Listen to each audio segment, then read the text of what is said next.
যাদের মুখে রুচি নাই, অনেক দিন ধরে যাদের জ্বর, মুখে কোনো স্বাদ পাচ্ছেন না, আপুরা এই ভর্তাটি বানিয়ে নেন। এই ভর্তাটি থাকলে কিন্তু আর কোনো কিছুর প্রয়োজন হবে না, ইনশাল্লাহ মুখে রুচি ফিরে আসবে।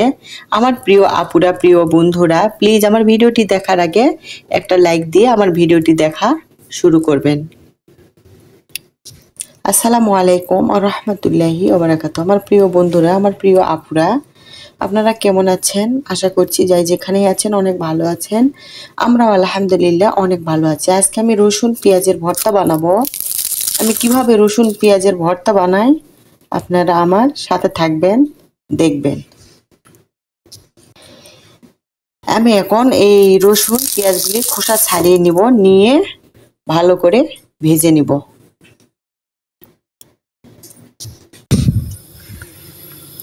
এই তো আমি পেঁয়াজ রসুন ভালো করে ধুয়ে কেটে নিয়েছি। এখানে একটা ফ্রাই প্যান বসিয়ে দিয়েছি। এখন আমি পেঁয়াজ আর রসুনগুলি ভালো করে ভেজে নিব। দিয়ে দিলাম তেল। ভালো করে এখন আমি ভালো করে লাল লাল করে আমি ভেজে নিব।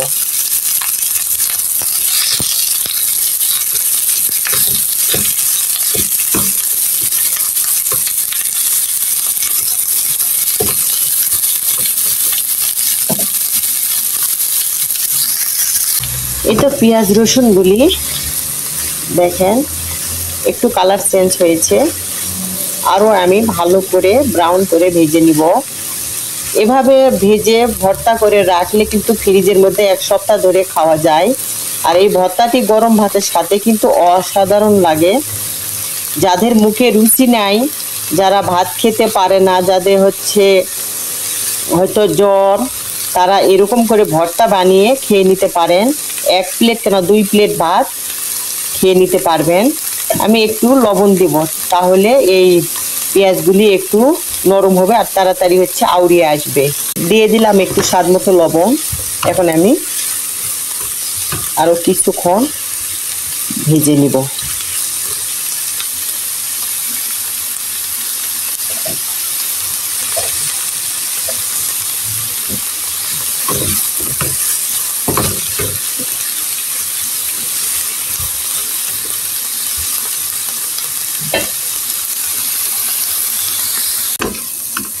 এই তো আপনারা দেখেন কালারটা অনেক সুন্দর চেঞ্জ হয়ে গেছে, ব্রাউন কালার এসে গেছে। আমি আরেকটু ভালো করে ভেজে নিব।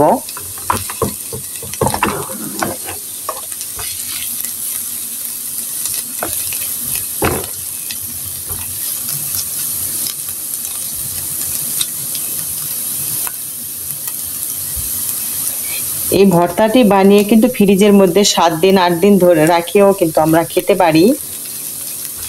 এটি গরম ভাতের সঙ্গে হয়তো অনেক সময় অনেক ধরনের ভর্তা থাকে, তার সঙ্গে এরকম একটু ভর্তা হলে কিন্তু অনেকটাই জমে যায়।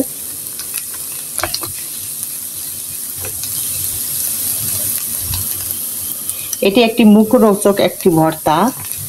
অল্প একটু ভর্তা দিয়েই কিন্তু 2 প্লেট ভাত খাওয়া হয়ে যাবে।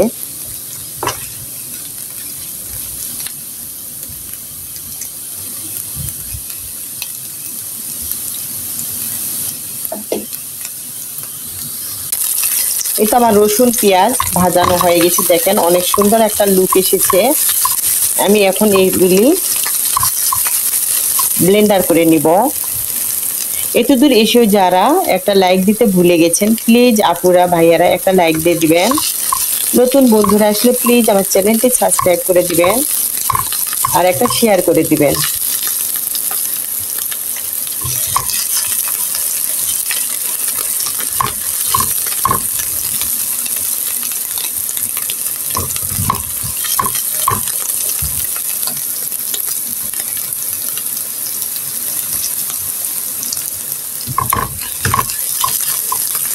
আমার শুকনা মরিচ ভাজা আছে, আমি ওই মরিচ দিয়ে আমি ভর্তাটি বানিয়ে নিব। এই তো আমি পেঁয়াজ রসুনগুলো আমার ভাজা হয়ে গেছে, আমি এখন উঠিয়ে নিলাম। এখন আমি এটি একটা ব্লেন্ডারের মাধ্যমে হালকা একটু ব্লেন্ড করে নিব।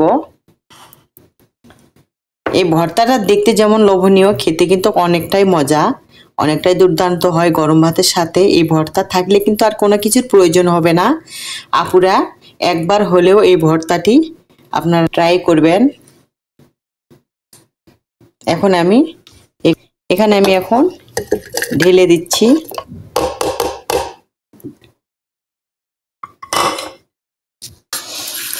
এটা আমি ঝাল এখানে টেলে নিচ্ছি, আর আমি কিন্তু একবারে মিহি করি নাই, একটু গোটা গোটা রাখছি, এতে ভর্তাটি খেতে আরো বেশি মজা লাগবে। আর এই ঝালটি কিন্তু অনেক ঝাল, আমি এখানে 5 পিস ঝাল দিয়েছি। এই ঝালটি কিন্তু অনেকটাই কারেন্ট ঝালের মতো। আমি এখন ভর্তাগুলি আমি মিশিয়ে নিব।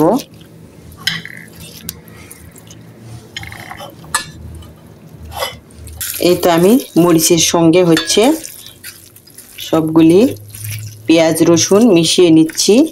এই ভর্তাটা কিন্তু অনেকটাই লোভনীয়, গরম ভাত থাকলে আর এই ভর্তাটি থাকলে কিন্তু আর কোনো কিছুর প্রয়োজন হবে না।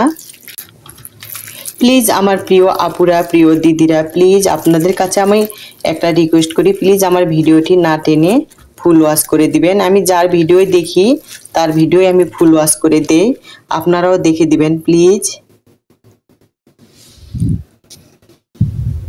আজকের ভিডিওটি আমার এই পর্যন্ত। আপনারা সবাই ভালো থাকবেন, সুস্থ থাকবেন, এই দোয়াই করি।